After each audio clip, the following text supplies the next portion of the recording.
welcome into another live draft coverage here at the FFPC. I'm your host, Aidan Liquorie. Joining me as always, Dave Terp, drafting live the Best Ball Tournament with the newest fantasy football analyst for Roto, Underworld, and Player Profile, Bradley Stalder. Thank you guys for both drafting us. You guys are drafting out of the 4 spot today.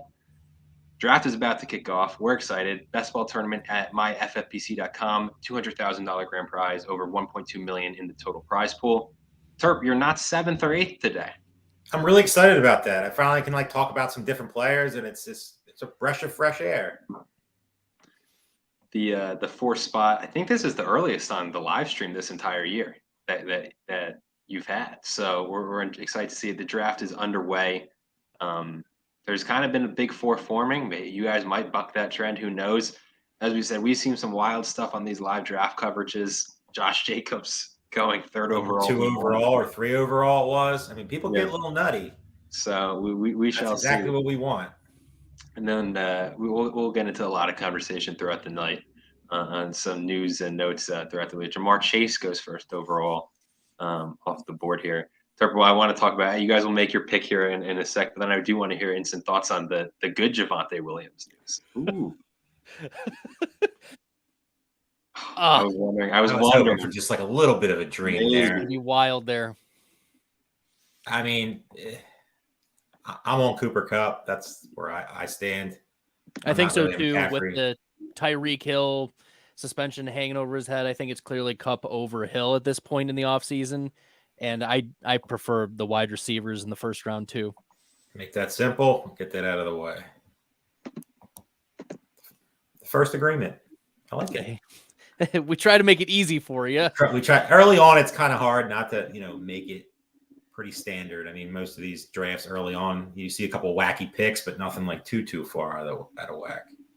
I wanted to ask you both. The only scripted part of these shows I always have one topic I want to touch right off the bat, and that is, Terp, we have been very negative towards Javonte Williams on all. Nothing's going to change tonight. Really? Well, the news has been out of camp that he actually looks great, and by all reports, he's going to be ready to go week 1. So nothing's changed. Bradley, I want to hear your point of view, but Terp, nothing's changing for you? Nothing's changing. I mean, I'll mix in some small shares for him, but nothing in bigger leagues. J.K. Dobbins said he was ready last year too. He wasn't. So I mean, I don't take it. I don't take a guy coming out and saying I'm ready, meaning anything. I mean, obviously Denver didn't add anybody outside of P. Ryan, so they believe he's going to be back at some point. But even if he's back, I just don't see him being 100%. I don't mind taking him in round 9 or so. I think there's enough risk built into that type of ADP. I mean, Dobbins was going round 6, round 7 sometimes last year. Correct. And so I think that discount has been built in a little bit more. It's always good to hear, news like that. And you mentioned it's just Samaje Perine. I mean, I'll sometimes sprinkle in like 18th, 19th, 20th round Tyler Beatty just in case. Because he played pretty well and I was intrigued by his prospect profile. But no, I don't have a strong stance on Javonte in like round 9 at this point. It also depends on my build. Like if I've gone depend on structure, I could see taking a shot on him. I'm a hater, but in certain structures it makes sense. Like, if you're looking for more of an upside play down the road, a potential league winner, I guess you could say. He could be the guy. And in the 9th round, I mean, I guess it's not the worst pick in the world, but I don't have a strong stance. I'm just saying, like, I'm considering him there possibly. Yeah, anything earlier than that's just too rich for me. And I'm sure he goes earlier tonight because everybody saw the news. And it felt just like a positive news dump out of nowhere. It was multiple sources were hyping up how good he's been at practice. And realistically, it's not anything we haven't heard because Javonte himself has been, Mark Andrews at the 110. Javonte Williams himself has been pretty, I'm going to be ready. So I don't know why it kind of came out of nowhere today, just this all over the place. But Mark Andrews at the 110. That's Billy. That's Billy Muzio. Right Billy. I was surprised. First I thought Bijan was Billy. I'm like, something isn't right here. I know he's not a Bijan guy. Then I said, man, I don't hate the pick. I saw it in another one of these we did earlier. I'll probably come back around and take one of Miami wide receivers. Probably Jalen Waddle on the way back if he's available. And then, like, if we're predicting what will happen with that team, it's probably Lamar Jackson at the 310 or 4-3.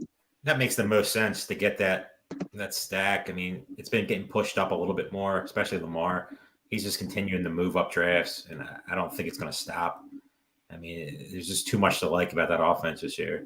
Yeah, Well, and then a week 17 correlation with Miami is delicious. Like that could Absolutely. be a massive shootout. We saw You what it saw was last year. I think I was week 2, I believe it was last year. That 80 monster, total points. I The mean, Miami just up and comeback. down, up and down. I mean, that was a monster effort both ways. I'd be surprised if it's not Waddle here.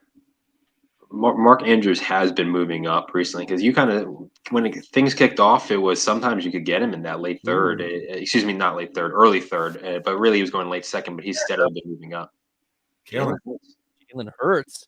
Are we sure that Billy is the one drafting? Yeah, I don't know. I think somebody else might be taking over tonight. It's not a pick. I was.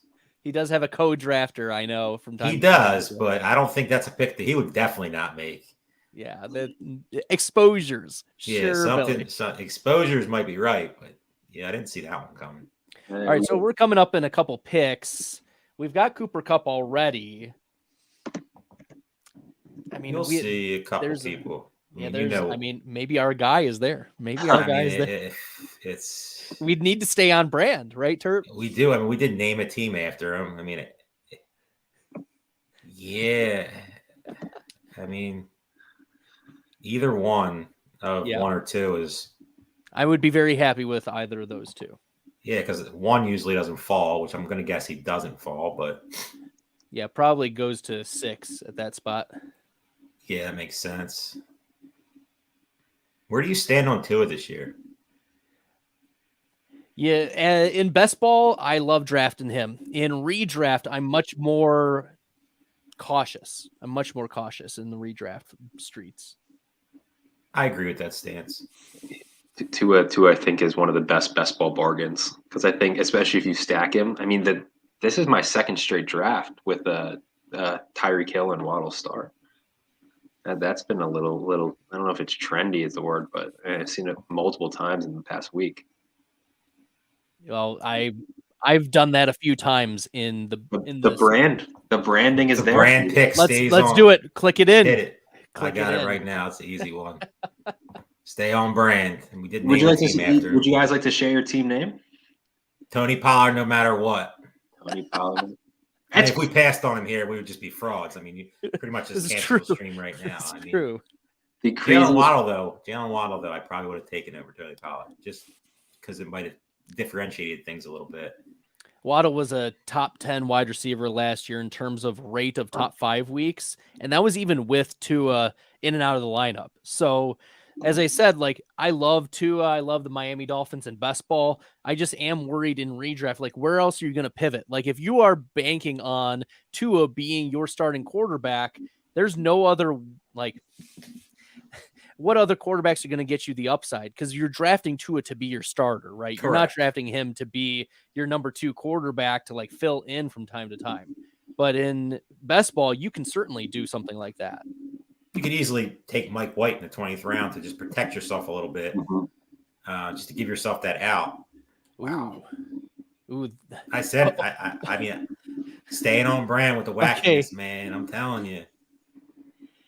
They love the correlation, I guess. They're all about the week 17. Again, I get there first. Team 1, a known FFPC drafter. Gotta love them. They're known for crazy fit, and sometimes it works out. But between them, Team 10, we were not expecting to be the wild card, but we got a couple of wild card drafts. You guys are on the clock. Ramondre Stevenson, Josh Jacobs, and Joe Burrow right before. I personally think it's another easy one, but that's just me. Yeah, I think that is a fine pick there. I'm not really the biggest T. Higgins guy. We can talk about it because these guys ain't coming back. To me, it's Devonta Smith. I think it's a good value. You should have probably went higher. Yeah, I like Devonta Smith there. Full PPR. Out-targeted A.J. Brown from week 10 onward. I mean, I think the offense could be better this year. I mean, they're going to be in a lot more closer games. Obviously, I'm an Eagles homer, so I'm a little biased. But, I mean, their defense is definitely not as good as it was last year, especially early in the season. Their schedule's tougher. They have a lot of tough games. They have a murderer's row schedule in the middle. They're going to have to put up points to win. I mean, Hurts, second. He was obviously a monster. I think he'd be better this year. He's my QB1 by a good margin. He's my ranked quarterback 1. I have Justin Herbert projected higher for more points. Fair. I'm very high on him too. I do like Hurts. He's my so sometimes you have to be a little nuanced there, like the rankings versus projections, because I do both of those, and I just like taking Jalen Hurts pretty consistently. I'm surprised that he won at the 2-3 because that's the Billy team, number one. But also about a month ago, Theo Greminger and I co-drafted. Actually, watched that draft today. An FFPC Best Ball team, and that was Jalen Hurts at the 309. That's a dream. I mean, you might there's like a world where he gets like probably middle of the third round now, but not much farther. My guess is if you're a Devonta Smith team, something's not something. Man, someone is burning Billy's burning Billy's money. I mean, is he giving it away to a subscriber or something tonight? Because let me message him and see how he's doing. Well, we figured out that what's going on with Can the we get him on the show? Get like me. Yeah, I would love to. We'd love to hear it. Look, The latest. You making these picks? I just texted him. Are you okay? Yeah. While we wait for the response, the latest Jalen Hurts has gone in a best ball tournament draft in just the last week is the 308. So it's ADP strangely all over the place. You think I'm actually surprised a little bit with Hurts that in this format, it's obviously a lot smaller amount of teams compared to some of the bigger entry contests that are out there right now. Yeah. But somebody hasn't tried to push up AJ Brown, like just top 5 AJ Brown. You have a way better chance to get Hurts, and you definitely will be different. I mean, obviously AJ Brown shouldn't go in the top 5, but there's a world where he does get there. And to be different, there can't be that many Jalen Hurts Brown stacks right now. Mostly you're going to see him with Devonta Smith, and then obviously if you miss on both, you're going to try to get Goddard at all costs. I'm surprised it hasn't happened. He is drafting this team. I just got a message. All right, Billy. Trust the process. See, here's the thing: is I question Billy about sometimes I'll message him privately and I'll be like, "What were you thinking?" Like with this particular build, because I'm like, this does not look like something that you would normally do, and he somehow pulls it out of his butt at the end of the season and says, "You know what? This is the way." I could have told you he was going Goddard right there. It just makes staying on brand. Right, and he's got 2 stacks. He's got the 2 great quarterbacks, 2 great tight ends, and now he can fill in because a lot of the running backs, like you can afford to go 0 RB here and then just hammer wide receiver maybe for the next. You could literally 2. punt quarterback and punt. You don't pick another one. You probably shouldn't. Yeah, now there's. I mean, maybe with the way quarterback's been pumped up, maybe we consider one. There is one on the radar, but. That's the same radar that we were talking about. Yeah. While you guys wait, Bradley, I've heard Terp's thoughts many a times. We talked about it a lot, but this is the latest in the last week that Breece Hall has ever gone in the best ball tournament at the 404. What are your thoughts on Breece Hall? This is a big drop. He usually goes at the 307. Great value there for Team 9. Are you on board with Breece Hall's sophomore season, or does the ACL scare you? I think that Breece Hall, if it wasn't for the ACL, we'd be talking about him in the 101 overall conversation. And so the talent is there. We haven't heard anything really negative. We've heard some positive chatter about him running super speed and straight lines. Like, of course you want to hear positive things about his progression. It depends on your build again and how much risk tolerance as a drafter you want to take on. I'm okay with drafting some Breece Hall in round 3 and early round 4. Like, that's fine. I know what kind of upside he possesses RB1 overall upside given the pass catching. We've seen what Aaron Jones and AJ Dillon were able to do pass catching wise with an Aaron Rodgers offense. So, yeah, I imagine a younger Aaron Jones. Yeah, I think it's a more dynamic Aaron Jones. For a guy who's been only getting positive press, I've kind of been like seeing the occasional drop for him, as you guys are now on the clock alluded to. It's a little bit surprising, especially seeing him fall to the 4th round. But you guys are now on the clock. Cooper Kupp, Tony Pollard, Devonta Smith already on your team. To me, it's 1, but I can see because I think there's a chance that 2, which I think you're leaning toward, comes back. Yeah, I think number 2 could come back to us. I don't think you got any other stances besides 1. I mean, there's a let me add someone to the 2 players to the queue that we could stack. I don't know how I feel about those players. I know what you're talking about. You don't have to do it. I already know exactly what you're saying. We could do that. That would be different, and we should get both. What are you thinking? I'm okay with either way. I still think we go 1. Okay, let's do it. Ooh, Jerry Jeudy. I'd love to hear just the thoughts. What's the rationale behind Jerry Jeudy? I'm very, very high on him this year. I think the Broncos offense comes back. Oh, dangerous words. Dangerous last words. They burned a lot of money last year for me. So I am very Cortland Sutton and me. I don't know if we'll ever get back on the same page. He was definitely a guy that I was extremely high on last year. I was as well. New coach. I mean, new regime. You're going to see it way different. Russell Wilson was just abysmal last year.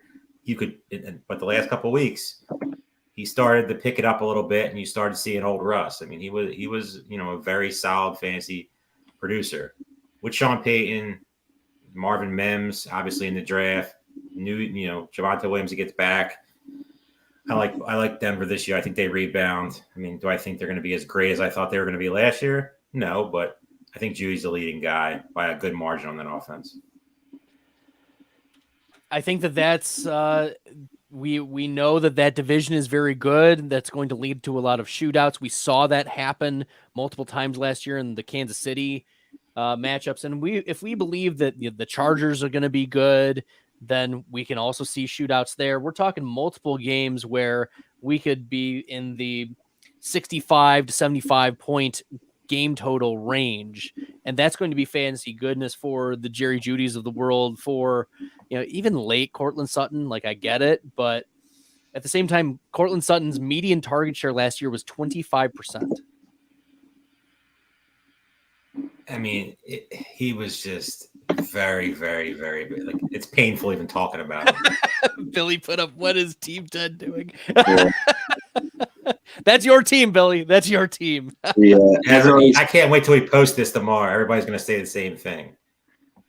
I mean, I'm good if you want 1, but I could also see a world where we take 3 and then 2 comes back. I don't think it's the craziest thing in the world in this room, but I'm good. The last round was my selection, so whatever you decide here, I'm good with.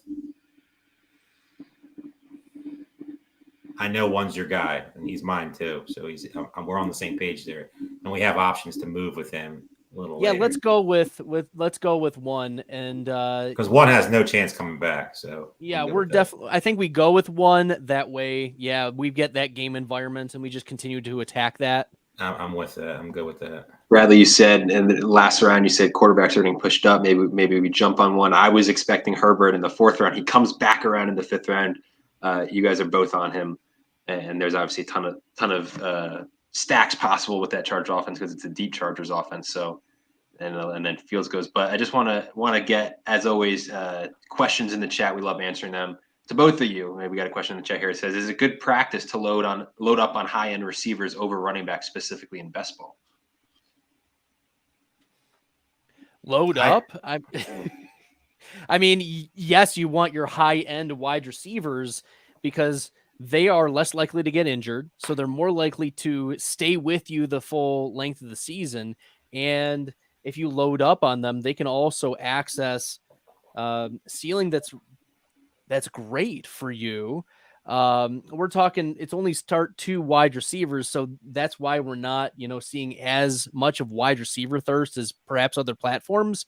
But I mean, in PPR, you could get 6 catches for 100 yards and a touchdown. We're talking 22 fantasy points right there. That's high end wide receiver 2, low end wide receiver 1, definitely making your lineup.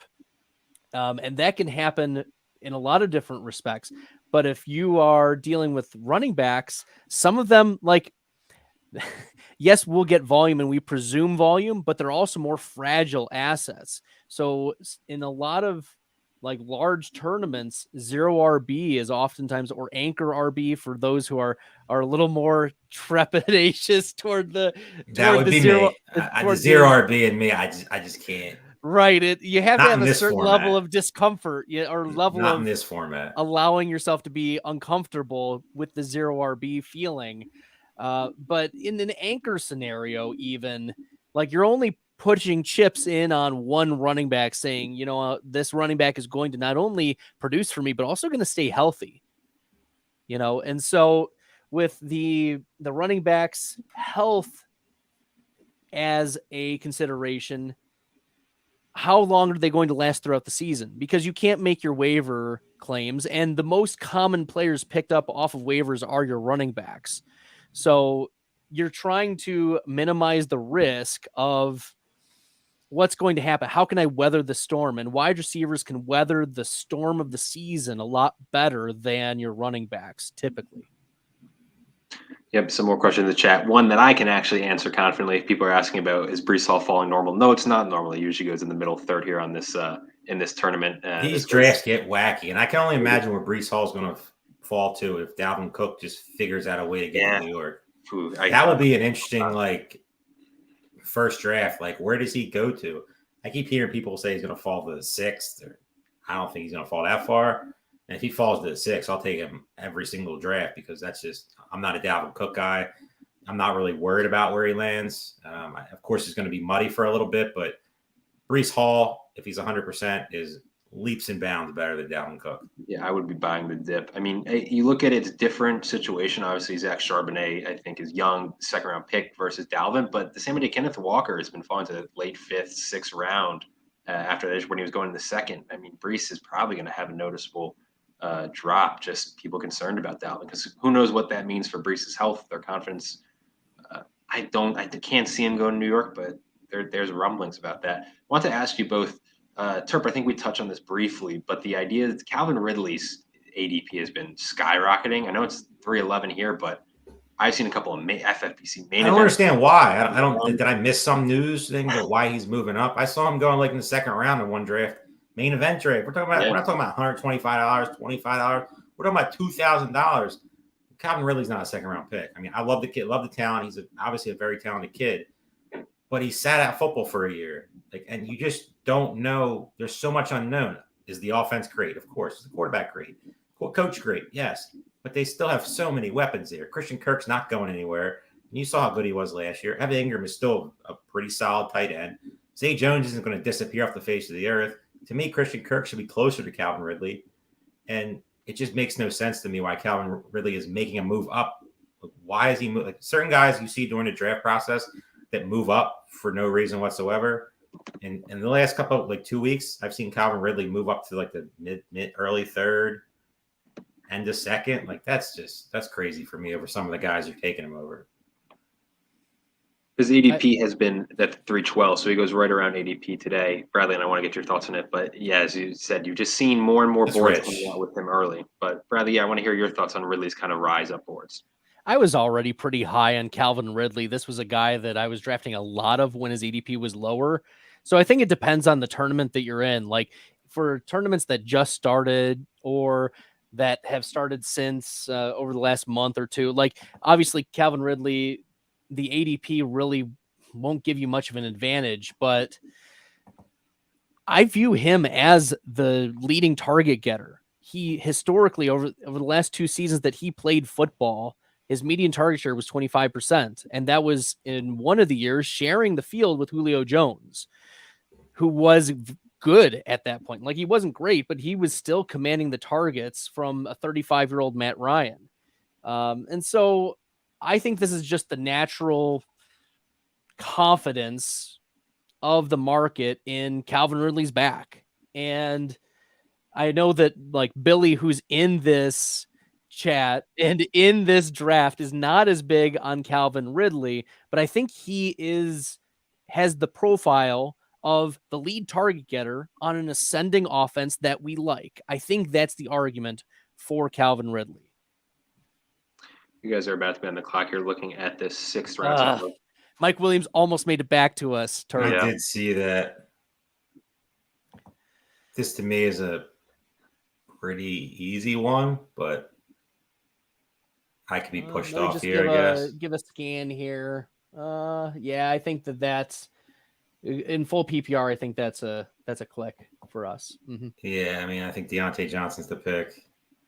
I feel like we have plenty of other options. I mean, Johnson's going in the 5th round in a lot of places. So That's what I'm saying. Like I saw him go in the 5th round of the draft we did last week, and a bunch of them this week. I don't it's see a him great falling. value. Wide receiver 31. Let's go. What's the latest he's been going, Aidan? You have Mojo up? You guys, yeah. Deontay, the latest he's gone is the 701, but on average he's going early 6. Okay, so that was a good value.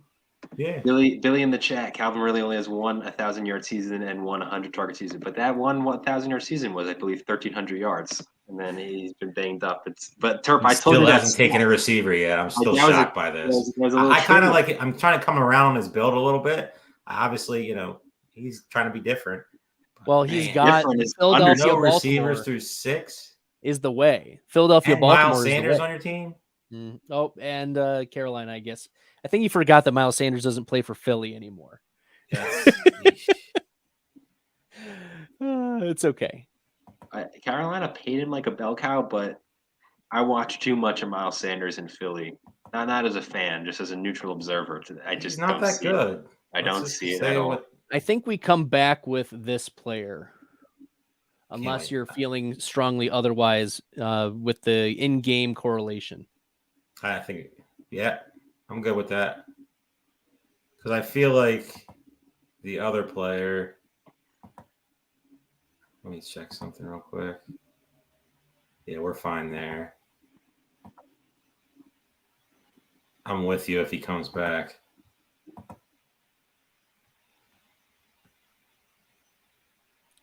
No. I mean, it's just a tough spot looking at the team next to us. I mean, five running backs. 5 straight running backs. I mean, maybe 6. Stay on brand. Let's go. I mean, I'm all about staying on brand. My favorite thing right now is just trying to predict who you guys are talking about. I love this. Just like either 1, 3 other player. I'm just like, I'm trying to run through just Terps guys that I know off the top of my head and try. Why I like doing these drafts with other people is because like you get away from your bias. Like I obviously have certain biases on guys. Christian Watson's an obvious one. Like anytime he's on the board, like I just want to draft him. But that's not always the right thing to do. Unfortunately, in this draft. Did you see King Cap, who won the $1 million for Best Ball Mania 3? Yeah. He said that, let's go. Let's get this out of the way real quick. Okay. He said that Christian Watson is the next Amon-Ra St. Brown. Hey, you got me excited 30 minutes before. Sign me up for that.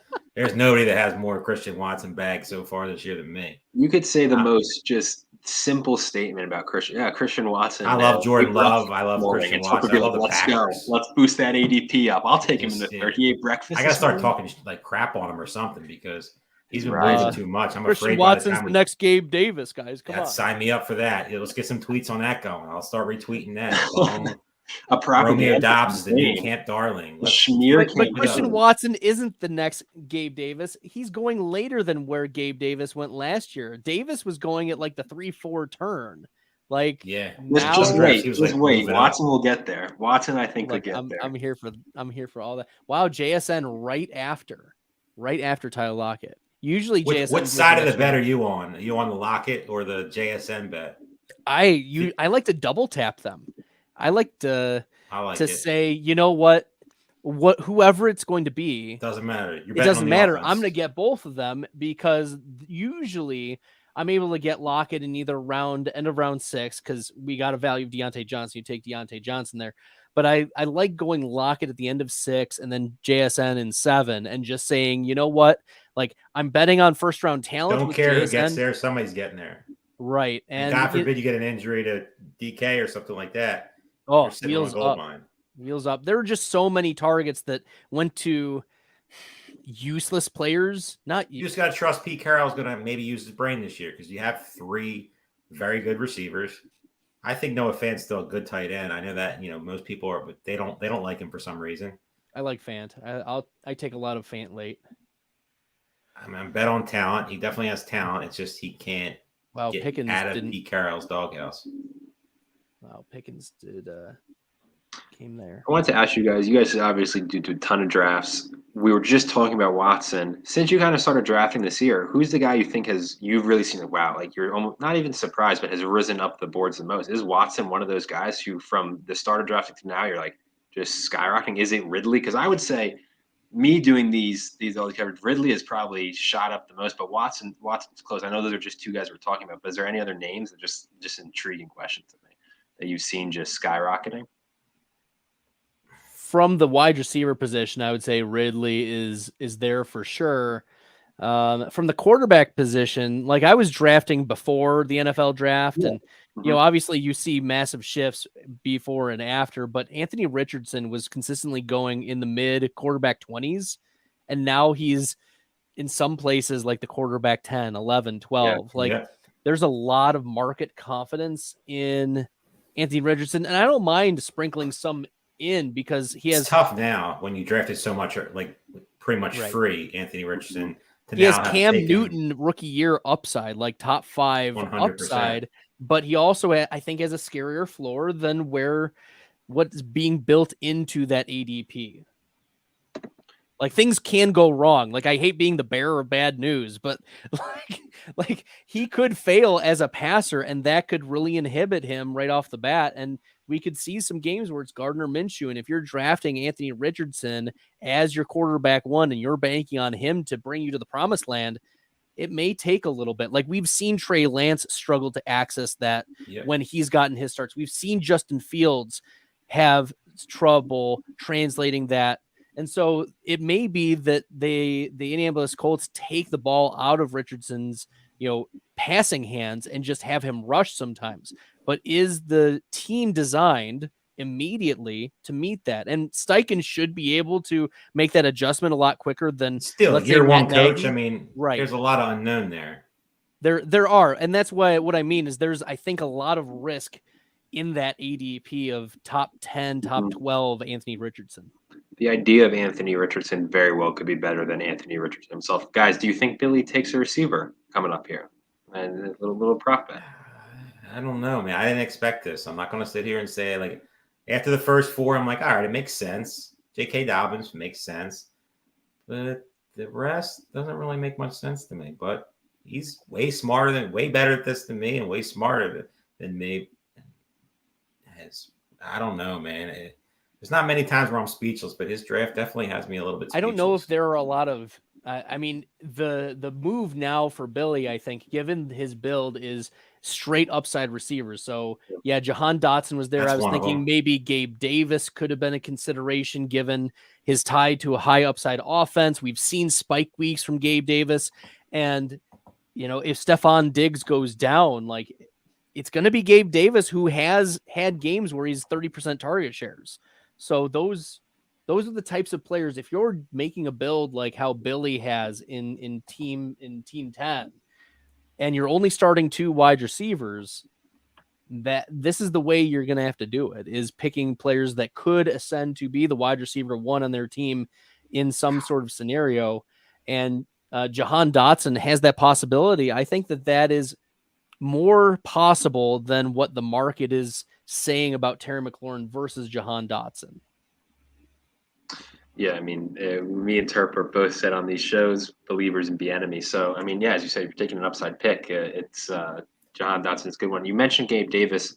No, you're not a medical expert by any means, but just from what you've read, how you feel, Gabe Davis, he dealt with the high ankle sprain a lot of last year. How much do you think that affected him, or is maybe just the downturn of a season relative to the expectations going in? I know you guys are about to be on the clock here, but you can answer after. But essentially, if you wanted to start, how much of those do you think? You guys are on the clock. I'll finish my question. I want to hear your guys' rationale. I think the pick's already made for us personally, but I'm okay with that one.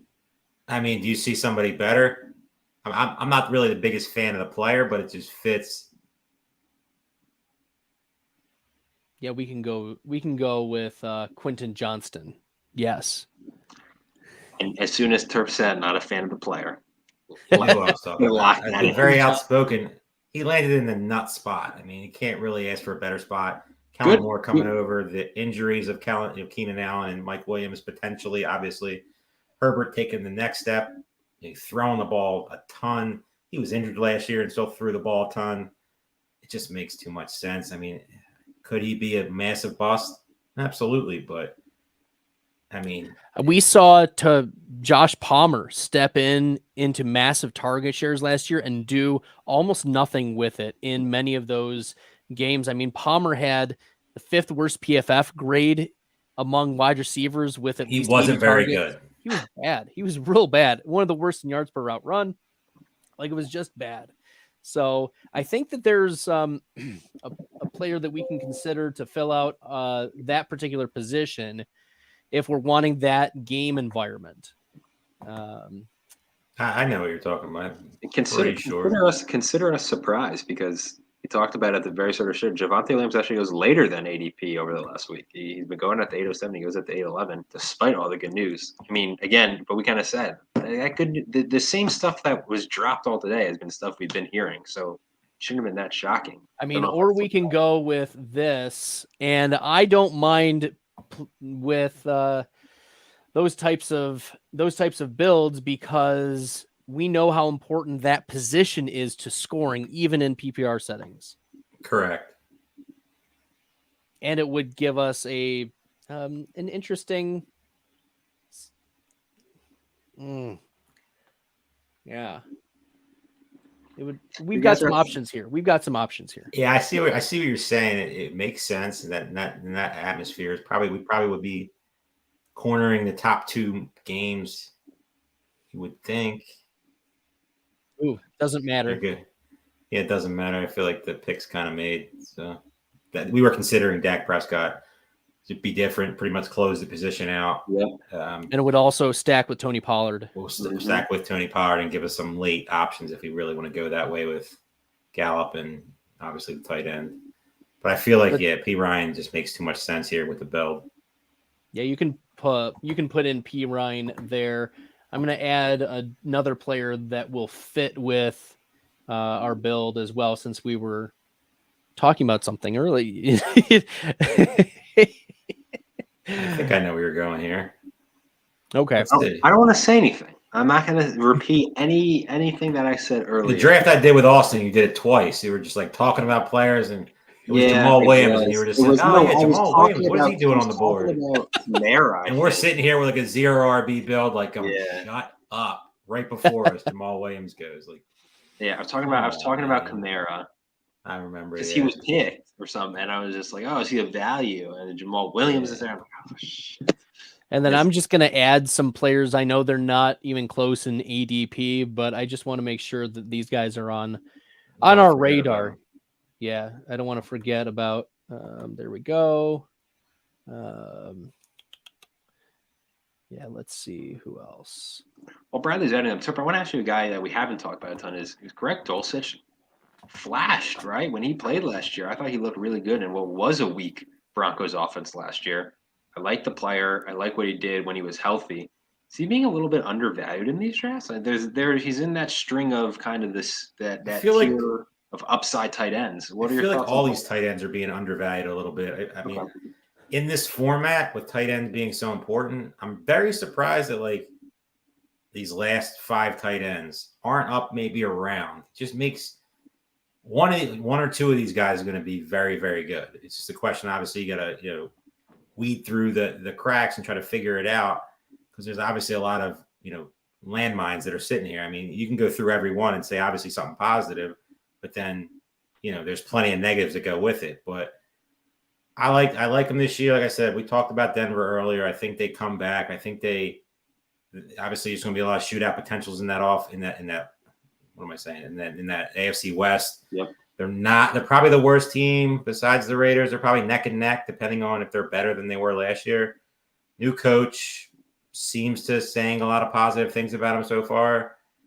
Worried a little bit that he's going to be a blocker, but still plenty of upside. Big fan of the player. I think you're betting on talent, and he definitely has it.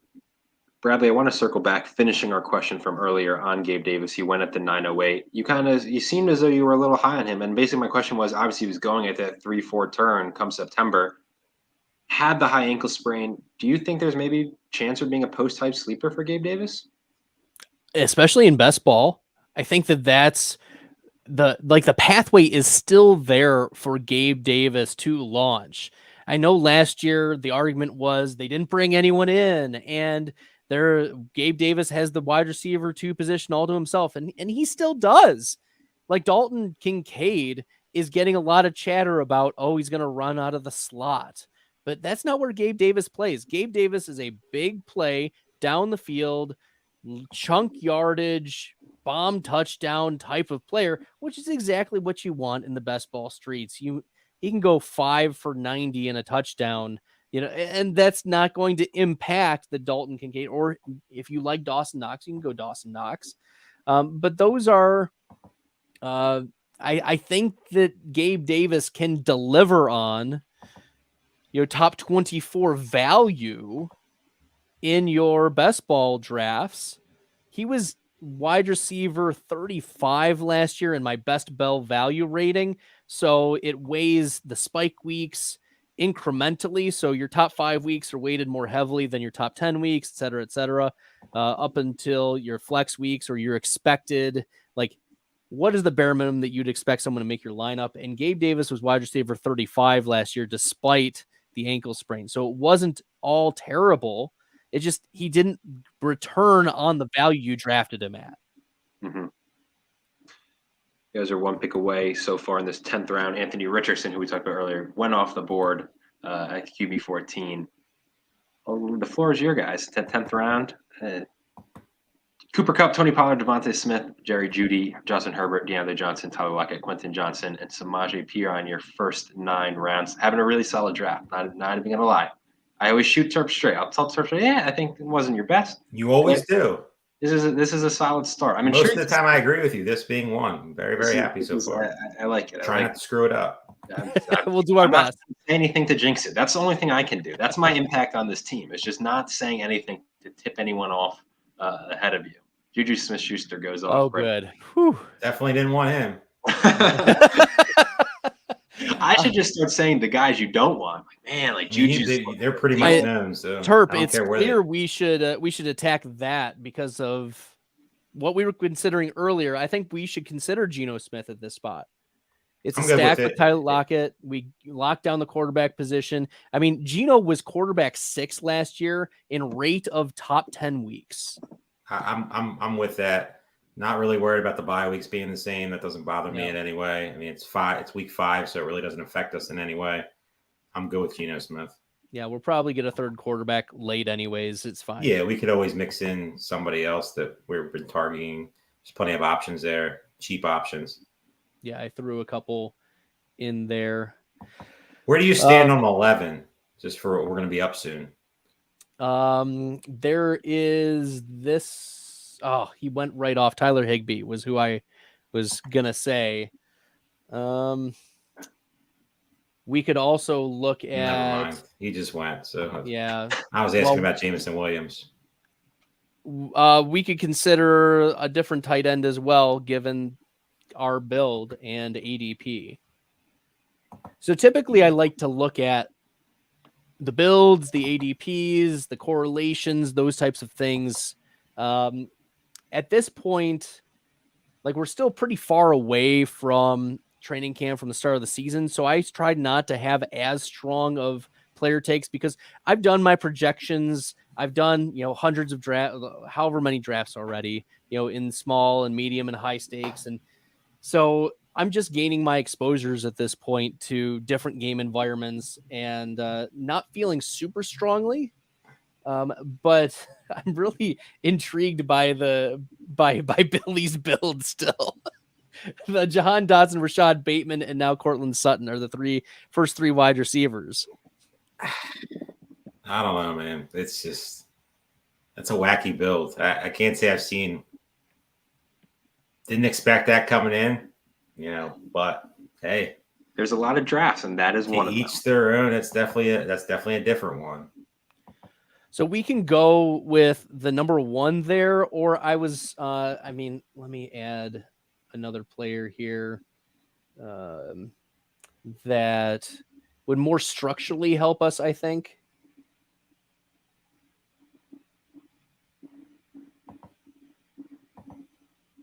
Sorry. I'm trying to move this guy. Not him. Sorry. I didn't see anything yet. There we go. Popped up. All right, in the queue. My queue must not be updating. I don't see anybody yet. Okay. 10 seconds away from being able to discuss it live. So Russell Wilson, you guys are Yeah, it wasn't Russ. I'm thinking either Gerald Everett or Damian Harris at this spot. Yeah, either one I'm fine with. I think Everett might make a little bit more sense. It gets us our tight end premium. Gets us our tight end. It pretty stack. much closes that. I don't think we're going to add Josh Palmer later, but there's still potential. But yeah, I think it makes sense right now. I mean, Damian Harris. I don't know. Is there any world that Everett comes back? Probably not. Probably not that you said it out loud now. That's Everett is my projected tight end 17, and that's like this spot here. So yeah, let's go with Everett. It makes sense based off the. I've been waiting for you guys. So, Terp, as you said, you love drafting with other people because you get new perspectives. Obviously, take off your biases. Also helps, again, as we always said, our first couple of best ball tournament drafts we've done with you, it's been pick 7, pick 8, and it's always same been players. Darren Waller has been one of them. So this is, I think, one of the first times on these live streams we're seeing you kind of have to wait in tight end. You guys wait, you get Gerald Everett. In this list of tight ends that went right before you, the Higbee, Juwan Johnson, Gerald Everett, Cole Kmet, of those just 4 just because they're right in front of me. Obviously, Everett has the stack with Herbert, but of those names, is there anyone that stands out to you guys? Bradley, I think you mentioned that you like Tyler Higbee. Yeah, Tyler Higbee is my projected tight end 8. Really? Yeah, I'm very bullish on Tyler Higbee. The LA Rams, the median target share for Tyler Higbee from weeks 1 through 10, when Cooper Kupp was healthy and Allen Robinson was pretty much healthy, he had a 22% median target share. Like, you can't get that almost anywhere else on the board outside the first couple rounds. So this is a player, you talk about the LA Rams consolidated target shares. Allen Robinson's gone. There's not really competition at the tight end position. It's Stafford, Kupp, and Tyler Higbee. Van Jefferson isn't good at football. He plays a certain role. Ben Skoranek is bad at football. Tutu Atwell, it was a terrible draft pick when they picked him. He didn't get any better. He's not better. I like Puka Nacua like long-term as a dynasty asset, but I'm not in on him as like a bullish year 1. As a bullish year 1 target. So yeah, give me Tyler Higbee. I'm kind of disappointed that he didn't come back around, but so be it, I suppose.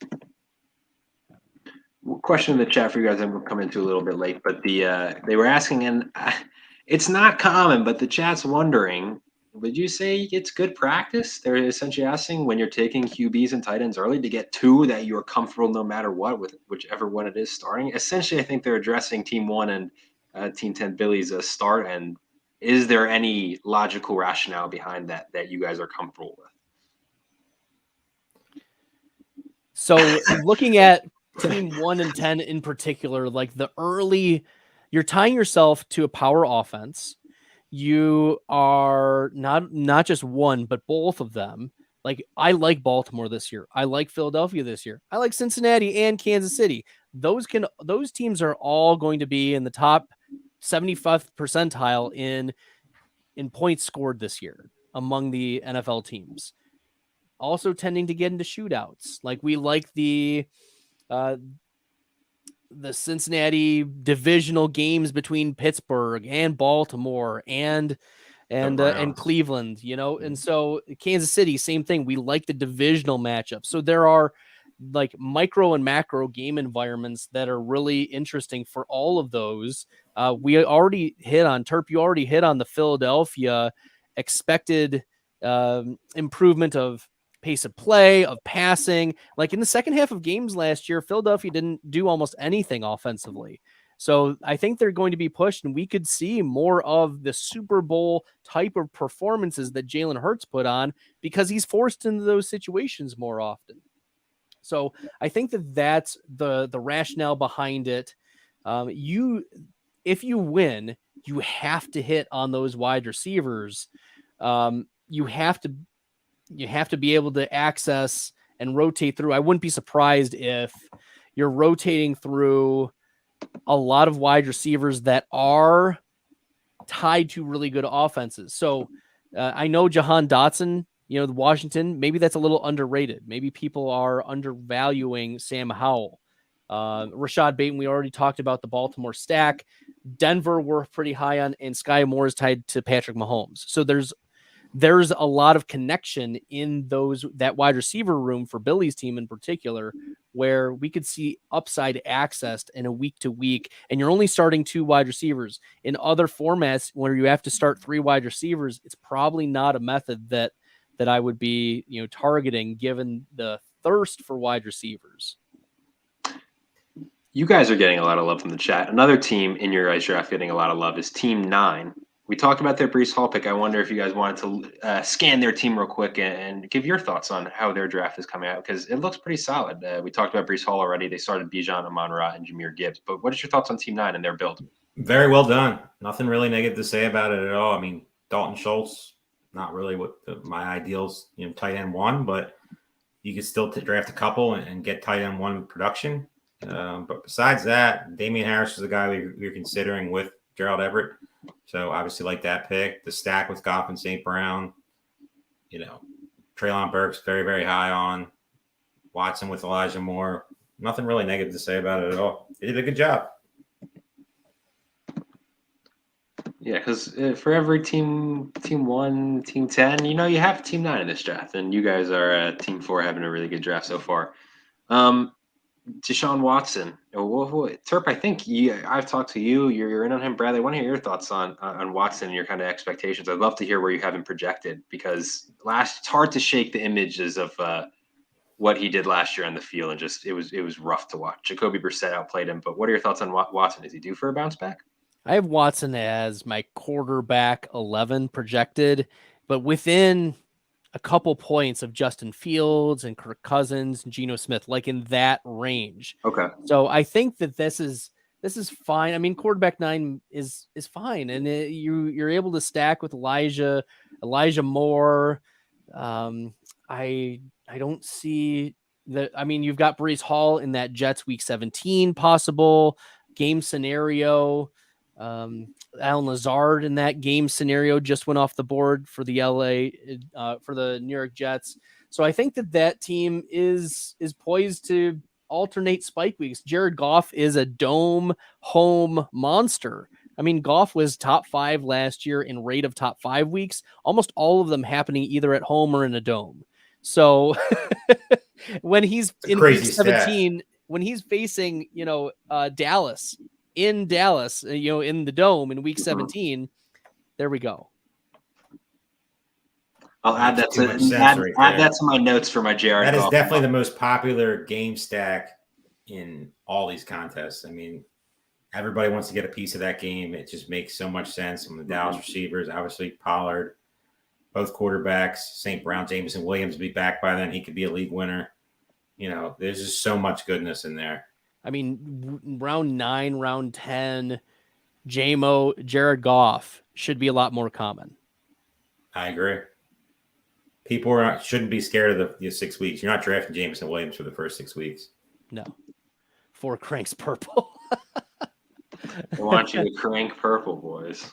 I don't know about that. From the same studio that brought you Piss and Yellow, it's going to be cranking purple. I think this pick's pretty easy personally, but we'll see where you stand. Number 3. Number 3? Interesting.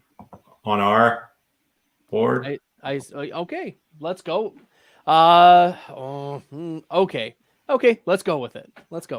Do you have a different stance? I can be talked off anything. I like the player I just added at the bottom. Let me see if I can move him up here. Is he not there? He's not showing. Come on. Q, work, please. There we go. Maybe I'll add him 3, 4, somewhere around there. Come on. I don't see him yet. If you have a strong take, you can take him. Tyler Algier. I like Tyler Algier better than he's not a guy that I would ever draft, so I'd like taking him. So hit it.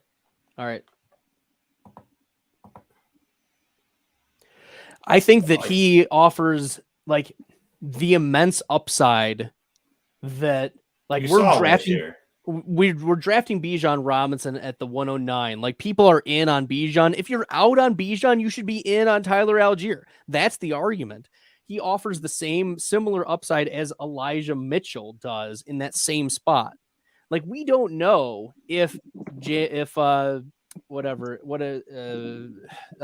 Najee Harris goes off, if he gets injured again, we don't know it's going to be Jaylen Warren handling the load. We do know that it's going to be Tyler Algier getting 20 plus carries if Bijan Robinson gets hurt. With Cordell Patterson mixed in just to be a pain in the butt, but you saw last year Algier was the guy. Algier over the last 6 weeks was the number 1 PFF graded rushing running back. I mean, it makes total sense. It definitely makes sense for this build too. Terp, you said it. You like the drafting through people, different perspectives, new things, but also you're not the biggest Bijan guy. Some of that is related to Arthur Smith, so maybe Algier, and as you said, just one injury away. And guess what? That one player might be coming back to us anyway. So Terp, you guys both win. You guys both win. I mean, it's possible. There's got to be nothing less reassuring than you're like, I like number 1 in the queue, and Bradley just gives. I'm so sorry, Terp. I have a lot of the guy that we're talking about, but I can be talked off any player. Early on, if you're trying to talk me off of Christian Watson or Jerry Jeudy, probably won't back off them. But down here, I mean, you got, like you said, it's early on player takes. You try to eliminate them. It's something I've learned and mistakes I've made in the past. Try to get as much exposure to good players with situations that make total sense and not try to get too overweight on some player who, like you said, I mean, there you go. There you go, Terp. Lock it in. So we were talking about taking Jaylen Warren. Okay.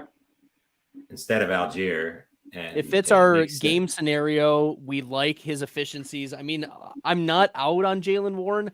I just didn't want to leave without Tyler Algier if he was at that spot. It makes total sense. Everything you said pretty much spot on. I mean, like I said, Warren's one of my highest owned guys because I'm not a Najee Harris believer. I just feel like he's, just as talented and eventually will take over that role. I just feel like Najee Harris is not a good football player. But there's a lot of positive things that are going for Najee Harris this year. Offensive line better, Darnell Washington there. I mean, they love him and love giving the ball. So it's definitely a worry, but he's definitely a guy I'm underweight on. And I like Warren. I feel like he fits the build. I mean, he gives us our 4th running back with potentially upside. I mean, we don't know that. Like you said, we do know that with Algier. If Robinson, anything happens to him. And Algier's he's not going to go away. He's going to get plenty of carries. I mean, Bijan Robinson's not going to go out there and get 25 carries a game, no matter what anybody thinks. I've gone on record and said it's probably for the majority of the season going to be 18 carries for Bijan Robinson, 20 carries for Bijan Robinson, and then 10 to 12 for Tyler Algier. And God forbid the Falcons are actually good. Algier's going to be the guy that's going to be running at the end of the game. Just wait till Algier becomes the touchdown vulture, out of nowhere. There's a world for that too, because don't forget Arthur Smith's still the coach.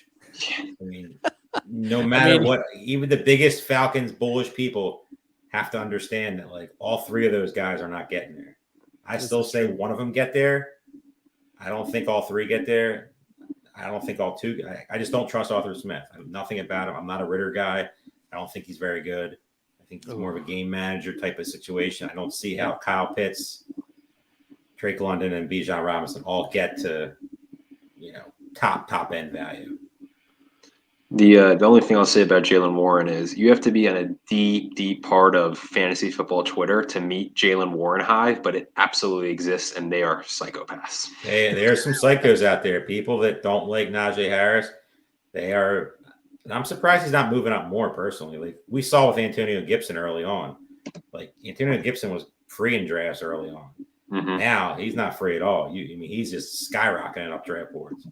I thought that Jaylen Warren, after all the positive press he's been getting, would move up a little bit more. And he really hasn't been, which is a little surprising. I mean, I'm very happy to get him where we got him, especially because we were talking about him the pick before.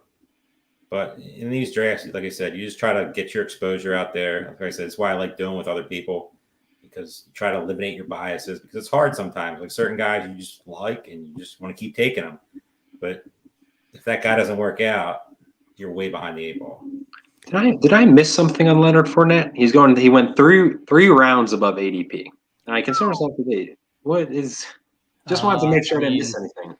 He's clearly the best running back left, not named Dalvin Cook, but I would actually say he's probably right there with Dalvin Cook. Okay. But I mean, where all these guys that are out on the streets, where's their best spot? Dalvin obviously has Miami and Jets connections, and then Zeke. I'm just expecting to go back to Dallas. Fournette, I feel like I haven't heard a single rumor about. I'd love to see one of these guys find a way to Cincinnati. Oh, Fournette's one of my most drafted running backs in other formats, because he is the public is so out on Leonard Fournette. It's disgusting. And he was mid-pack running back too, pretty much the entire season, even with Rashad White sprinkled in. I know it was a lot of dump offs, but a team might value one of the best pass blockers in the NFL. And what that might not mean anything to some people, but that means he's going to be out there during passing downs. Loves catching the ball, very good at it. I would love to see him find a way to Cincinnati. I'm almost assuming he might be staying in shape for training camp injuries or something to pop up. Leonard Fournette and staying in shape don't usually go together. That is true. They call him Fat Lenny for a reason. That is true. But just idea of I'm assuming he's maybe a later training camp signing. I don't know. You would think he would have a spot by now. But again, as you guys not a single rumor, at least that I've seen about nothing. You're spot on there. Not an ounce of that. But Bradley, as you said, I agree with what you're saying, because if he does land, and especially as Toby mentioned, Cincinnati, baby, there's possible landing spots out there where he could really deliver on his late value. 13th round. Absolutely. He's this is a time where I get it. It might be get your guy season, but it also might be Terp, like, we haven't addressed a certain stack, and that quarterback that might fill in the bye week might already be there. Maybe we keep pushing it. I like typically do 3 quarterback builds, but I don't know if I do 3 in the first 14, but it's up to you whether you want to push it or not, or if you want to just ignore this particular player. I know exactly who you're talking about. Definitely don't think we should ignore him. It's a question, especially given versus ADP. I think it's just a big value with the stack. I agree with you. I see who you have up there, and that's where I was thinking too. If we're going to go, there's no point of not going with the build if we're not going to take him. If we're not taking him, we're not taking anybody. Because if we believe that wide receiver is going to do well, then no. Matthew Stafford was our guy right there. And it was autoed too. Yikes.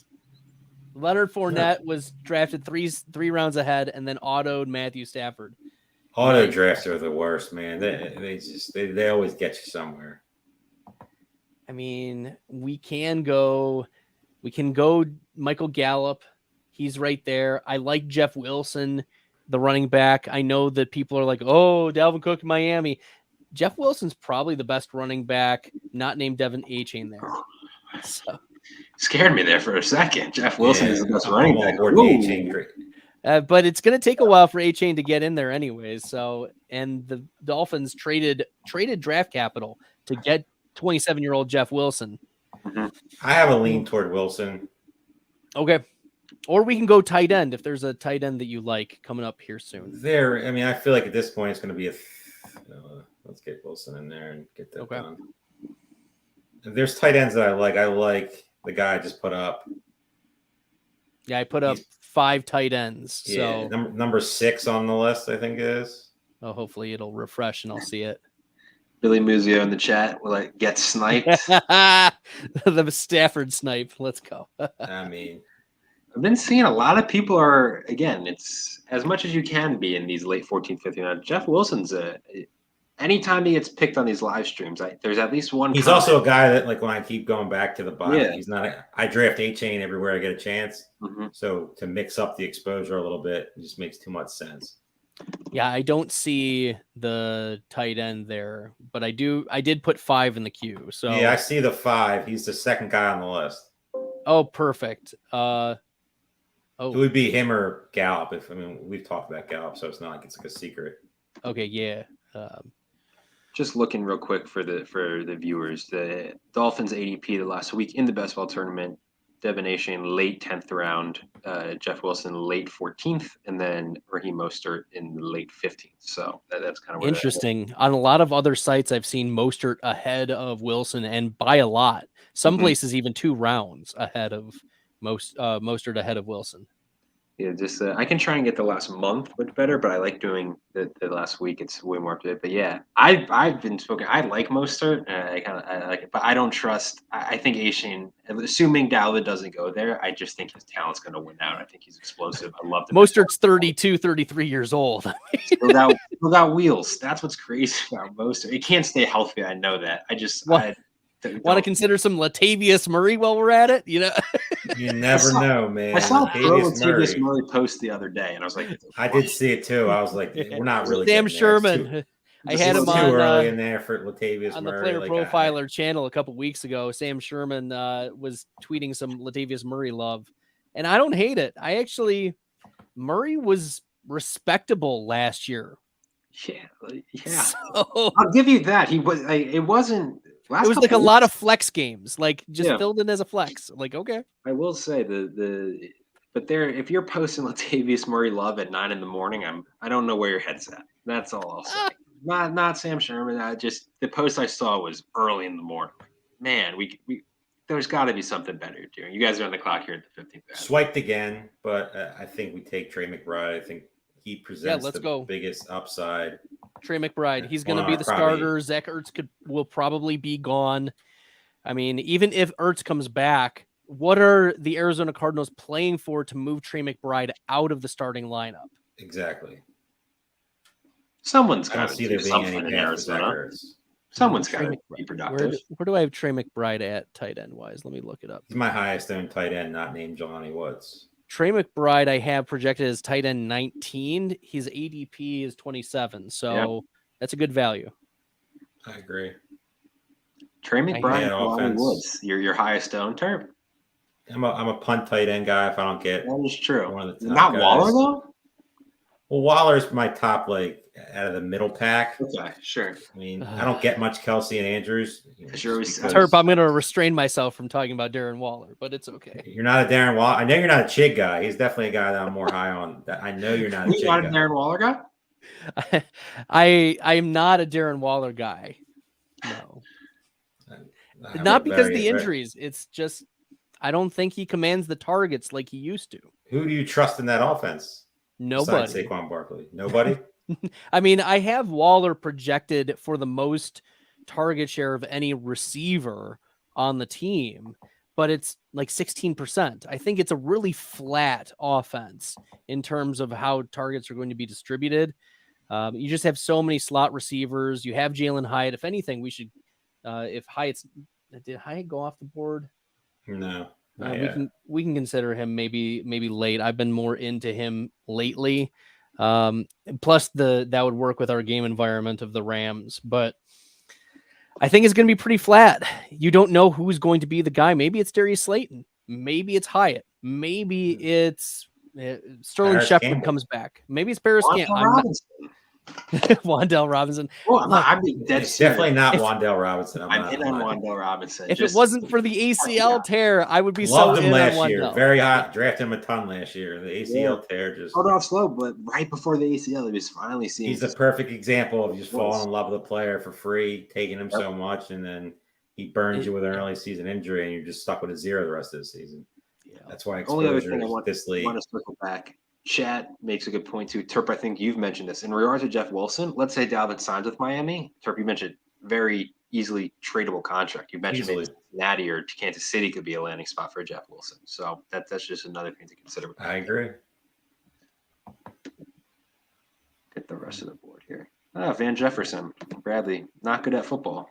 He's gone off the board here in the 15th round. He's not good at Skoranic's worse. So that's why I think Skoranik is. I don't even know how the worst actual football player drafted in this draft so far was at the 1501, Clyde Edwards-Helaire. The worst football Nobody player. hates the man more than you, but I still drafted him this year. You know Sure, that. I don't care if the people who watch I all know. these are like hate the this kid man. brings up, if he gets drafted, which he does between 15 to 20 at some point, I am shit talking Clyde Edwards-Helaire. I will take him vendetta. and be happy. I took him in the 18th round, the one we just did. No issues whatsoever. Betting on the offense. I'm not really the biggest Isaac Pacheco guy.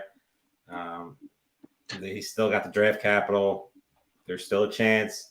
And like I keep putting it out there in the air, I hope he gets traded with Joe Burrow. Cincinnati is still my nut spot for a running back because I am not in on the Joe Mixon 4th round parade that most people are. So and I'm hoping something crazy happens there. Well, Mixon went 5-3 here, and I don't mind Mixon. If anything, he's just such a boring pick. He had the highest 84th percentile weekly score last year, or expected 84th percentile weekly score last year. I mean, we saw the 5 touchdown game, but it's just that he disappointed, and I expected he'd regress to the mean.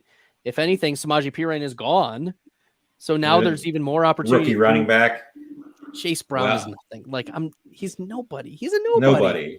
Travion Williams is an interesting late guy that we should be considering, but Bradley presents stats pro Joe Mixon. I present my eye test, which he's bad at football now.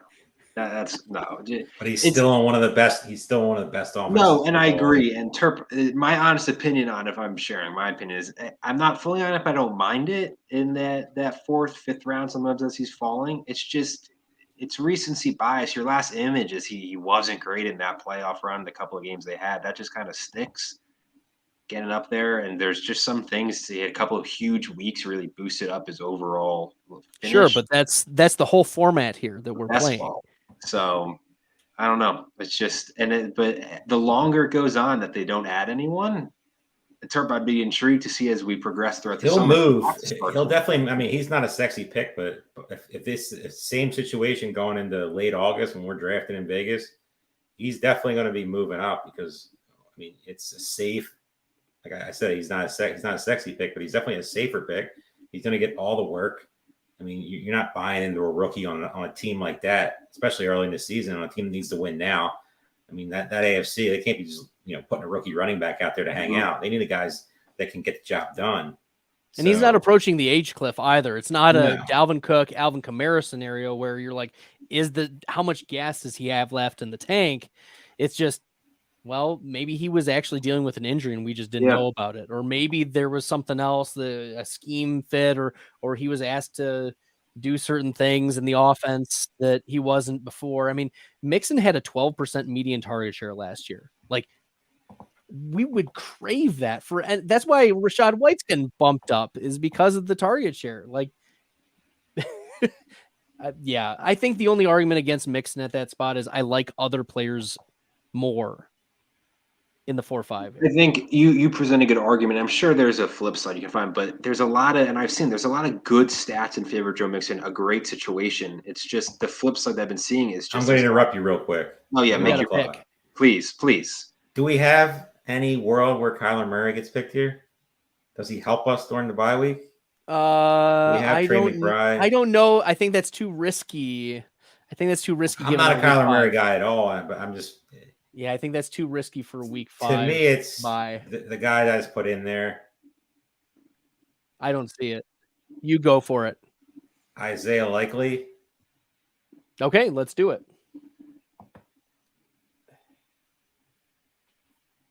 I don't need to finish my Joe Mixon thought. Bradley said it. There's a ton of stats, great situation. It's just there's also lingering, as you said, very well could have been dealing with an injury. Who knows? Didn't look great on film. Kyler goes right after you guys. But Isaiah Likely, 16th round picks, Terp. It's again lottery tickets. What's your rationale, guy? It's our weakest position, so we're just kind of betting on potential. Obviously, something happens to Mark Andrews. You saw how talented Isaiah Likely was.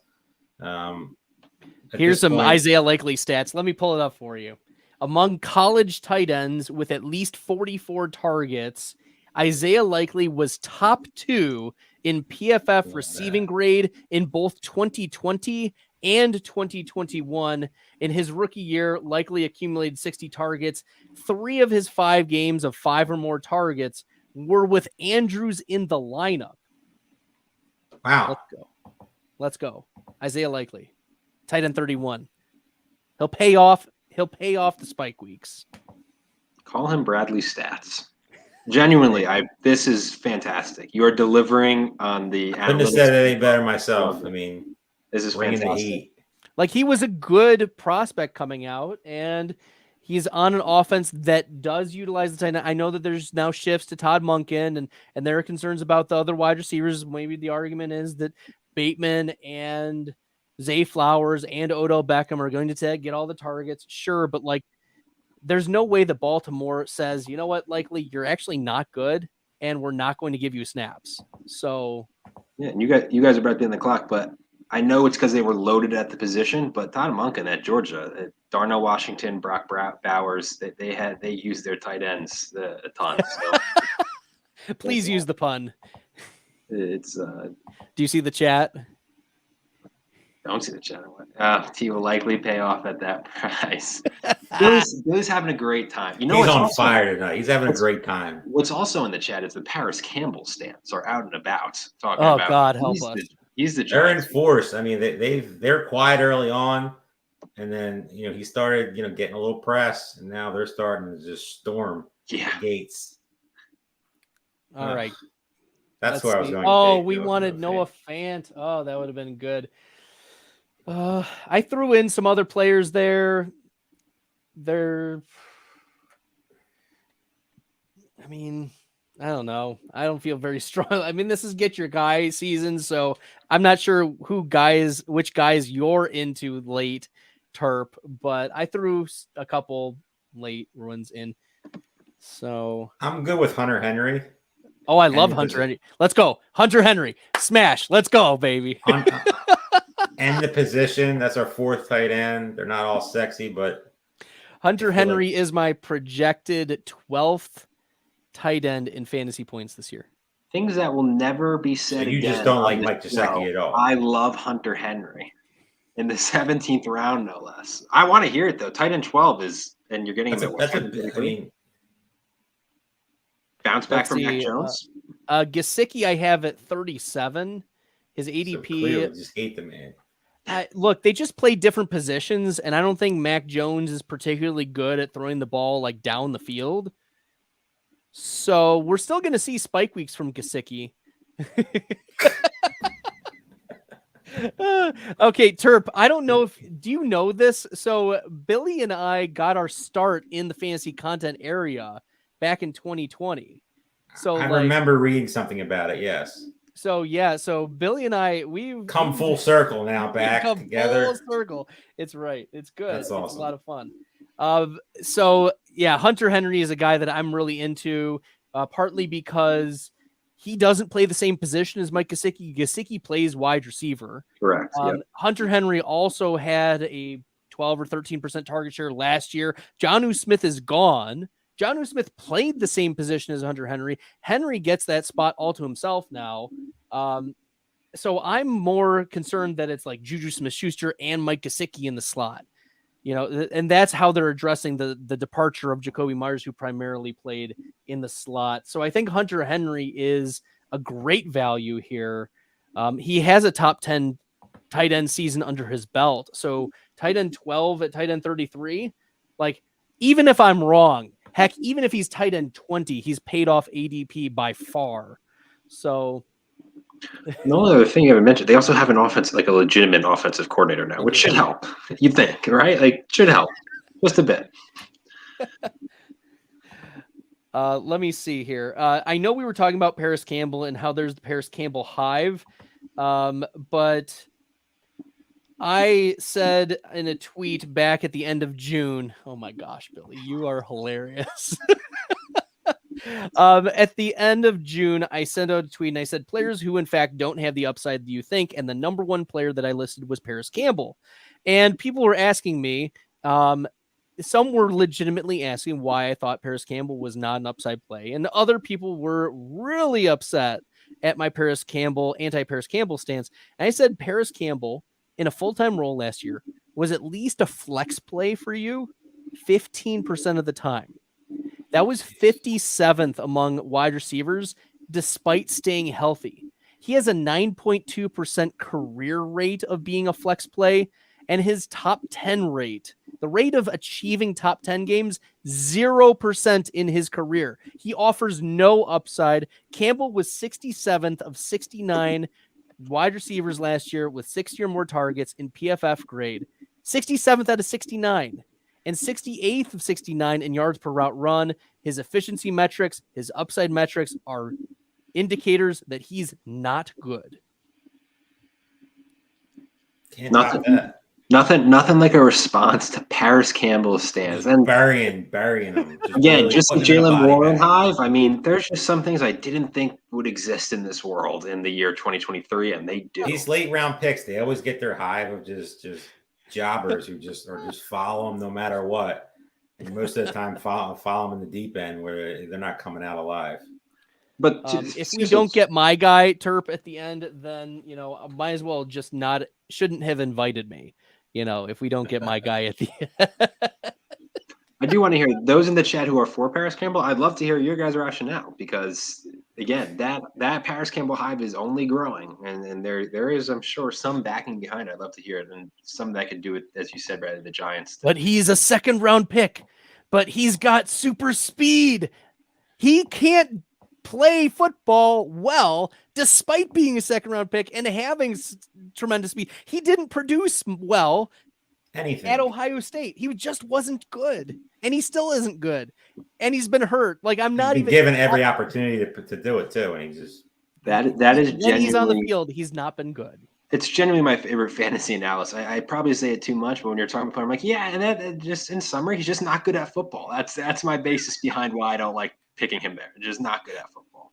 But there's a lot of people like that. But no, I like Waller. Maybe that's because I've been jaded by Terp. But that Giant. I don't know. I don't even love Saquon like you guys. Some of you guys do. But that Giants receiving core is it's a bit yucky. So 18th round, Bradley. There's a guy you're targeting. You guys are about to be on the clock. I just want to hear. I know I always do this kind of late rounds. You guys were having a good draft up to the start. I think we last touched base that you got 9th round. How are you feeling with the completing it? Are you still feeling really good about it? It's my favorite draft that I've done so far. That's not good, Terp. That's not good. I'm telling you, this guy, it's the second time he did it. Stafford and now Hyatt. Yeah. Oh, man. He broke your heart. That sucks. I mean, we can consider the third quarterback at this spot, or we can push it. I mean, there's a couple starters, like legitimate starters still there, and we only need them to spot week 5. So I'm okay if you want to take. To me, it's Desmond Ridder if we're taking somebody. I mean, I like Sam Howell's upside, but there's also a world where Jacoby Brissett's a starter and we get. Let's go. He definitely gets us through week 5. Yeah, he gets us through week 5, and it correlates with Tyler Algier. Perfect. Let's go. Yeah, there we go. All right, we're covered. There. We're set with quarterback. We are set with tight end. We can attack late running back.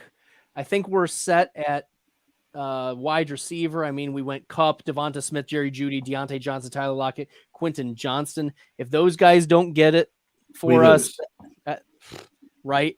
So I think we attack running back the last couple. I agree. It's definitely our, depth-wise, our weakest position. And there's plenty of guys who are just total wild cards and lottery tickets, but there's one are in kind of tricky spots. Don't leave without Terp. What'd you say? If we don't leave with a particular running back, it would not be on brand for me. Terp. I see who you're talking about, and it's just take him the next. Let's just get it out of the way. I've drafted him a bunch too, so I'm on board with it. Billy's like, I just want you guys to not get points week 5. He's just trying to get tricky. I mean, Desmond Ridder is the first time and only time I'll ever draft a guy. That's okay. It makes sense. Like you said, it correlates with Algier. Not the most sexiest correlation out there, but we just need him for 1 week. If we need him for any other weeks, we're going to have some trouble. Yeah. I mean, this team, if you need him for other weeks, something we're going to be in some trouble. Yep. Just take him right here unless he goes right here. Get us 18 points. Can we ask 18 points? That's it. in week one 5. spike week to Matt Collins. Take him. All right. Don't even dance with it. Just take him. All right. We're going to do it. The floor is yours, sir. The floor is yours. Please. Dwayne McBride, no matter what. Always. Dwayne McBride, no matter what. Whenever I get a chance, whenever there's an opportunity, this is a guy I flag and just take McBride. I mix in him and Ty Chandler. I'm not going to sit here and say I don't mix in Chandler. No, I don't draft Alexander Madison. If he beats me, he beats me. Not where he's being drafted. There's too much downside there. I like both of these. They're both young and talented kids. It's just which one gets the coaching staff to like him more. Well, McBride was drafted by this coaching staff. He profiles as a Damian Harris, Ronald Jones between the tackles type of runner. Mm-hmm. He did have the fumbling issue in college, and he didn't catch a lot of passes. But in Minnesota offense, you don't need to catch a lot of passes. They're going to be passing to Justin Jefferson. They're going to be passing TJ Hawkinson. They're going to be passing to Addison and KJ Osborne. They don't need to pass to the running back. Don't forget Jalen Reagor. Oh, God. I'm kidding. I'm totally kidding. Is he still on the team? I don't know he if he's is. still And on the team. It's such a sour name in this town that I live in. But yeah, he's still there, and I don't know why. Which is, but Dwayne McBride, the big argument is really strong PFF rushing grade, and he was the #1 prospect among all running backs in yards after contact per attempt in college this past year. So you want a guy who can deliver more yards, who can take the contact between the tackles. This is like, we know Alexander Madison is just a guy. When we're talking end of the season, and if Madison gets hurt, because he's never carried the full load, that is within the range of outcomes to say, we're going to need, maybe it is Ty Chandler. Maybe I'm wrong. Maybe the coaching staff says it's Ty Chandler, but Dwayne McBride profiles as, I can give me 15 carries, coach. I can handle it.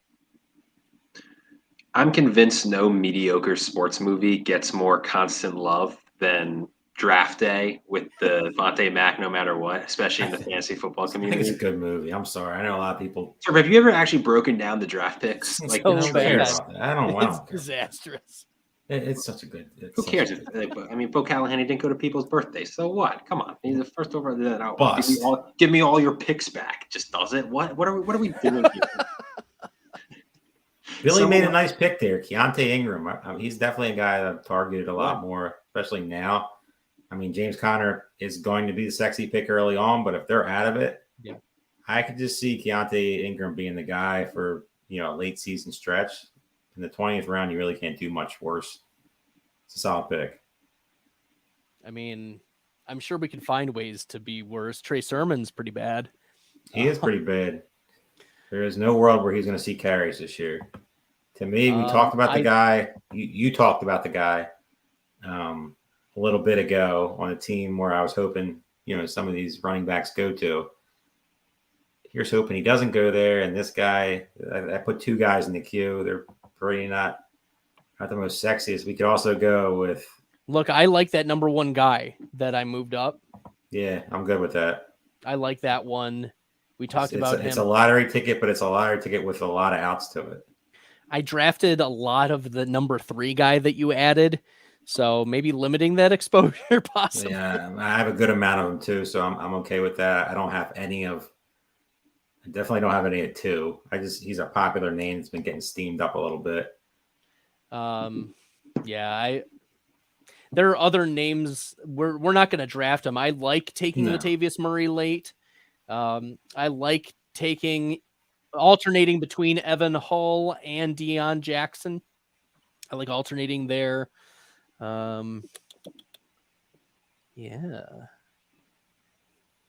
Those are some late guys. #1's definitely going to follow us. There's no way he doesn't. He never say never, because we didn't get Matthew Stafford. He got us twice. But Billy said he could have drafted McBride. So thanks for not doing that, Billy. We really appreciate that. Bud. Thank you, Billy. We can rename our team. I mean, we could keep it Tony Pollard no matter what, but we could also name it Here Comes McBride. I like that. I like switching it up. And then McBride's a league winner, wins us at $200,000, and we all buy McBride jerseys. Travion Williams is our pick, our final pick. I was worried, Terp. I'm just waiting, and maybe I'm just not overestimating, but just thinking too much into it, that people are remembering Bradley from multiple rounds ago, mentioning, "Oh, we should consider Travion Williams later," and they'll just take him in the 20th round just to. I don't forget guys. When people mention guys, I always put them in the queue because my brain doesn't work like that. Even if they're way in advance, I just will forget you. If you talk about Travion, I just write in the queue. He's definitely somebody that I don't forget because he's not somebody that I usually draft. So it definitely is a guy that has potential. Obviously, talented kid coming out of college, just hasn't really figured it out, injuries. But the situation makes a ton of sense. If anything happens to Mixon and they don't add any of these veterans, could be a solid spot. Bradley, 20th round.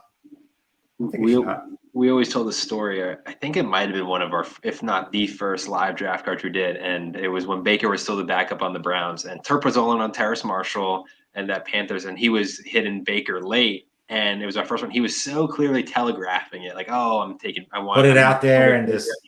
And then the last round comes, or was 19th, and a guy who had at least 3 quarterbacks already just took Baker right before. And then sent me a message right after him. He's like, I did that because it was you. I'm like, thanks, buddy. That's why I don't like talking about Mayfield was players terrible, that, I've learned my lesson plenty of times about talking about players in the middle of the draft. It's also hard. Aidan, I have to thank you for facilitating this, because I've hosted so many of these drafts where I've been drafting, but also trying to facilitate, what am I going to talk about next? And who are these players? And it's so hard to do. It's so hard. Very difficult. Aidan, I thank you for no problem facilitating it tonight. I'm just along for the ride. You guys are doing the heavy lifting. I'm just talking about draft day, complaining about Clyde Edwards-Helaire. That's what I'm here for. But your guys' draft was genuinely fantastic. Terp, you said it. Again, we do a lot of these. This is one of the best ones you've had for sure. The start is fantastic. But looking through it, what's your guys' overall thoughts on the build? I know you guys are going to be happy with it, but any picks in particular, just the value you got or relative to your build that you really enjoyed? The biggest value that stuck out to me was Deontay Johnson at the 6'9", wide receiver 31. We would have considered, I would have considered Tyler Lockett at that spot, Brandon Ayuk at that spot.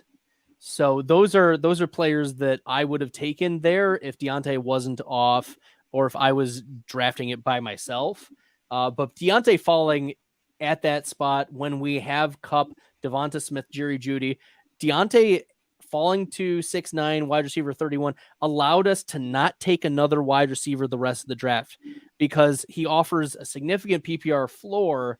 But also, if we're a believer in the ascension of Kenny Pickett, Kenny Pickett was top 6 in PFF grade of throws 20 yards or further down the field. If we're a believer in Kenny Pickett, at least just taking the next step and the ascension of the Pittsburgh offense, that they're going to be a little bit better. That just a couple touchdowns too, mix in them. Sure. Yeah. Let's get a wide receiver. He has 6 touchdowns last year. He's probably a second, third round pick this year. Yeah. So Deontay Johnson, I think, was the pivot of the draft for us. My 2 favorite picks are, he mentioned it, but Tyler Lockett, not a guy that I expected to be, like we said, we definitely would consider him where we took Deontay Johnson. To me, he's a great value there. Also, I talked about it, Trey McBride. Everything just makes total sense. Whether Kyler Murray's there or not, obviously we want him to be there because he's a better quarterback than what they have there now. But Zach Ertz, there's no reason for him to be out there. A young kid developing, should get a ton of targets. Outside of Marquise Brown, there's a bunch of unknown. It just makes so much sense. He's a guy that if I'm waiting on tight end, he's a guy that I'm trying. Like I said, he's my number one with Jelani Woods, my number one own tight end. I just feel like there's so much upside there. So yeah, they're my 2 favorite picks. I would give it a solid. I don't give anything an A anymore, but it'd be very, very close to it. But it's definitely an A- on my rankings. This is one where there was correlation, there was stacking. We anchor RB'd Tony Pollard. I think that we're going to be able to get a solid running back too out of Pirine, Algier, Warren, Wilson, Dwayne McBride, Travion Williams. I think that the running backs we targeted from Algier all the way down, all of them except Jalen Warren are the ones that I think are the clear handcuff. Like they can handle 15 to 20 carries. I'm not sure if Warren can handle that load. Like if Pittsburgh loses Najee Harris, you'd have to think that they would consider, like, let's say he tears his ACL in training camp.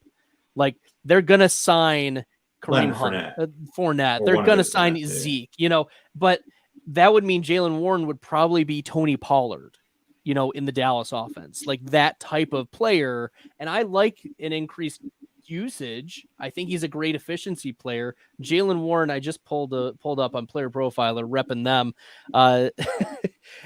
He was 16th last year in breakaway run rate, 5th in juke rate, and 5th in yards created per touch. So this is a player that is Tony Pollard light, and I like him in that particular role. And it's also the game environment of Deontay Johnson, Tyler Lockett, Geno Smith, Jalen Warren, week 17. We have Pittsburgh and Seattle. And then we also have the Broncos and Chargers, which is my favorite game of the week. We both love Herbert, so there's no downside there. Mike Williams would have been cool to fall, but I much rather prefer Deontay Johnson than Mike Williams. So Deontay Johnson falling, I think is pretty nice. Yeah, I don't have any downside to that. Like, yeah, Mike Williams would have been cool for the stack, but Deontay Johnson's a much better player. So no negative thing to say there. We got Gerald Everett as a secondary, stack option. Quentin Johnson, if he turns into a player, this team's scary. Mike Williams could have been nicer to stack until he gets hurt week 3 like he always does. I mean, it falls like a bag of bricks. It's just absurd to watch. We talked about him a lot. We got to highlight him. Started off with Mark Andrews, Jalen Hurts, Lamar Jackson, Dallas Goedert. I know you guys aren't doing this, Bill, but how did Billy close, right? He did well. Finish off this team. I'll get his last. I think he did well based off the way he started, which is a little off the wall and crazy. It's different. You won't see he might be one of the only teams in this tournament that has that, foursome. So, with Dobbins adding Bateman, he's betting on the Ravens offense. The receivers, they're not great. I'm not going to sit here. He knows they're not great, but he just needs 2 of them. Yep, so you just need 2. There's plenty of guys with some ups like Shakur, if something happens to Gabe Davis, Robert Woods, if you're a believer, I'm not, but still there's so much questions in Houston right now at receiver. Melcall Hardman, if he's definitely he's a spike week guy. This is best ball tournament. He is a best ball guy. Van Jefferson, high A. Rondell Moore, Rice, Moore. Rondell Moore, wide receiver 55. Woof! Like, oh my gosh! In the 130s, like I would be. Wow, Rondell Moore that late. Wow. He did the way it started and the way we were just like shocked the way he did it. It makes a lot of sense. And hey, it's something that I try? Probably not. But I mean, with the volume that Billy is drafting with, I think it's worth exposing yourself to. Yeah, I think it's worth exposing yourself. You just answered my question. He's the only team with all 3. So, I mean, that's definitely, if he could figure out a way to maneuver the group and get through, I mean, he's going to have a team that's different than everybody else. And that's what you want, because we talked about on this show a million times, Kelsey Mahomes stacks. 75% got through. The Mojo stat still just baffles me. To be different, I mean, you get into the shootout, whatever format you're in, and be different like that, it could be a game changer. So the way it started and the way it finished, he did a really good job.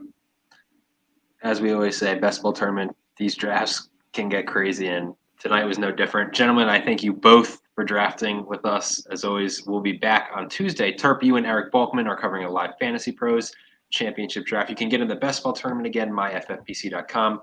$200,000 grand prize, $1.2 million in the total prize pool. Terp, I've said it after every time.